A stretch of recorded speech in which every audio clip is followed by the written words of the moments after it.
Kahit matagal silang nagkasama sa teleseryeng Maria Clara at Ibarra ay may nadiskubre pa rin si Barbie Forteza kay David Licauco sa muling pagsasama nila sa bagong drama series na kasalukuyang umeere sa GMA7.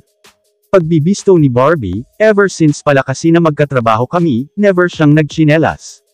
So dito sa maging sino ka man, since lagi siyang nakatsinelas, nun ko lang nakita yung mga paa niya.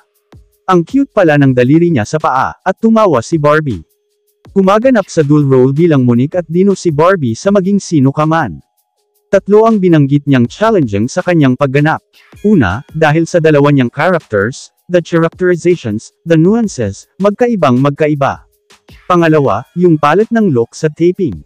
Dugtong ni Barbie, I need to commend our assistant director dahil kino-consider niya yung effort ko pag nagpapalit ako ng look from Monique to Dino or Dino to Monique.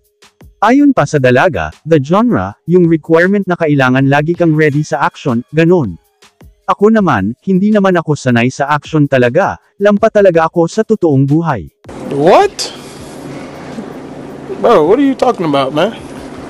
So isa po yun sa malalaking challenge sa akin sa proyektong ito, dahil parang ngayon na lang din po ulit ako nakatrabaho ng isang very macho na director. Sa Mediacon ay ipinakita ang trailer nito, at isa sa mga eksena sa serye ay nakahubad si David bilang si Carding.